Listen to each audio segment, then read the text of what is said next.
What if anxiety isn't a modern failure, but an ancient signal we've forgotten how to understand? For many people, anxiety feels intensely personal. Thoughts appear without warning. The body remains tense even when nothing seems wrong. Even quiet moments can feel unsettled, as though the mind has forgotten how to rest. Yet this experience is not new. For thousands of years, human beings across different cultures described the same inner unease. Philosophers, monks, and teachers, separated by oceans and centuries, were all trying to answer the same question: how does a person remain steady in an uncertain world? Across history, 5 traditions offered remarkably similar answers. The Stoics of ancient Greece and Rome taught how to separate what can be controlled from what cannot. Buddhist practitioners learned to observe thoughts without becoming trapped inside them. Taoist philosophy revealed how calm emerges when we move with change instead of resisting it. Yogic traditions discovered breath as a bridge between mind and body, and cultures around the world found that calm could be restored through reconnection with nature itself. Different places, different beliefs.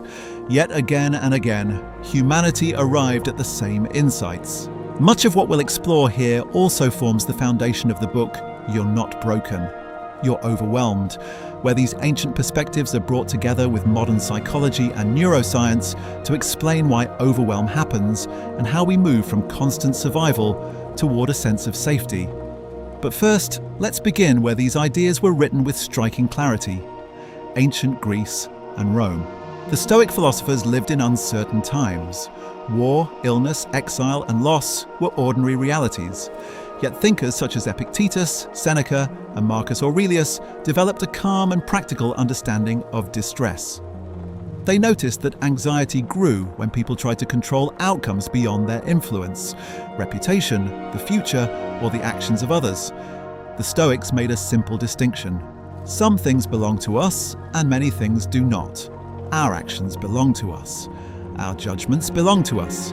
Our responses belong to us. But outcomes rarely do.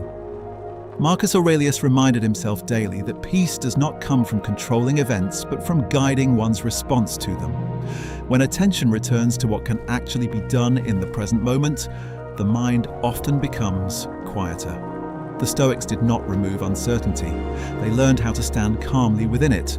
A very different tradition approached anxiety not through reason, but through awareness. The Buddha observed that much suffering arose from the mind's habit of clinging to thoughts about the future.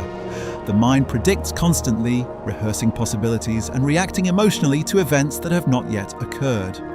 Through meditation practices, individuals learn to observe thoughts rather than become absorbed by them. Instead of saying, "I am anxious," practitioners learn to notice, anxiety is present. That small shift creates space. Thoughts still arise, but they lose some of their authority. Calm appears not when thoughts disappear, but when we stop fighting them. Where earlier traditions focused on thought and awareness, Taoist philosophy explored harmony. The Taoist principle of Wu Wei teaches effortless action, not passivity, but alignment with reality. Laozi compared wisdom to water. Water adapts, flows, and moves around obstacles without force, yet over time it reshapes even stone. Anxiety often grows when we demand certainty from a changing world. Taoist thinkers suggested that calm effectiveness emerges when effort softens into responsiveness, when we move with life rather than against it. Another tradition turned attention toward the body itself. In ancient yogic practices, breath was understood as a bridge between physical and mental experience. Practitioners noticed that emotional states changed as breathing changed. Faster breath accompanied agitation. Slower breathing invited calm. Long before modern science described the nervous system, breathing practices were used to restore balance. Even today, slowing the breath, especially lengthening the exhale, gently signals safety to the body. Breath becomes a quiet conversation between mind and body. Having explored reason, awareness, harmony, and breath, many cultures discovered calm through something remarkably simple: returning to the natural world. Indigenous traditions treated nature not as escape, but as restoration. Walking through forests, sitting beside water, or simply observing the rhythm of the natural world helped quiet mental noise. Nature does not demand performance, it allows presence. And in that presence, the mind often remembers how to rest. Seen together, these traditions reveal a shared understanding. Release what cannot be controlled. Observe thoughts without becoming them. Move with change. Calm the body through breath. Return attention to the living world. Seneca captured this insight simply: we suffer more often in imagination than in reality. Anxiety, then, is not proof that something is broken within you. It is the mind attempting, sometimes imperfectly, to protect you from uncertainty. Ancient wisdom never promised a life without fear. Instead, it offered stability within uncertainty. Perhaps peace is not something humanity must invent, but something it is slowly remembering. If one of these ideas resonated with you, try it briefly today. Not perfectly, just enough to notice a shift.